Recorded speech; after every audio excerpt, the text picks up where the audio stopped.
ఏపీలో food processing కు అధిక ప్రాధాన్యత ఇస్తున్నామని ఏపీ సీఎం చంద్రబాబు తెలిపారు.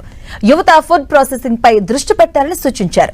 ఏలూరు జిల్లా మూసలూరులో గార్మే పాప్కార్న్ నాన్ జీఎంఓ హైబ్రిడ్ విత్తనాలను ఆవిష్కరించారు CM.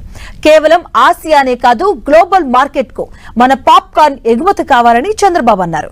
Andhra popcorn, Araku coffee తాగేలా రైల్వే స్టేషన్లలోనూ కౌంటర్లు ఏర్పాటు చేసేలా చర్యలు తీసుకుంటున్నామన్నారు.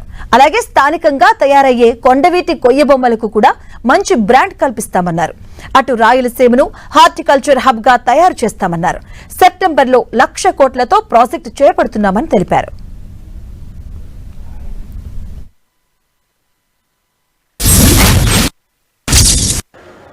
ఈ రోజు ఇక్కడ చేసింది దేశంలో 3,400 సినిమా థియేటర్లో సరఫరా చేస్తున్నారు.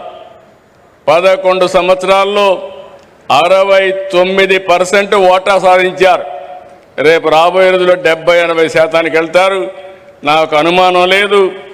పాప్కార్న్ అంటానే గుర్తొచ్చేది ఈ ముసునూరు గుర్తొస్తుందని మరొక్కసారి మీ అందరికీ విజ్ఞప్తి చేస్తున్నా. ప్రపంచంలో అన్ని దేశాలకి ఇక్కడ తయారు చేసిన పాప్కార్న్ పంపించే బాధ్యత మీది. మీరు అనుకుంటే 11 ఏళ్ళు చేశారు. ఇంకొక 10-15 ఏళ్లలో గ్లోబల్ మార్కెట్ అన్ని కంట్రీస్ కూడా క్యాప్చర్ చేసే పరిస్థితి వచ్చింది. ఇప్పుడే ఉపరాష్ట్రపతి గారు అంటున్నారు, మంచి ఆలోచన. నేను కూడా మాట్లాడతాను రైల్వే మినిస్టర్తో.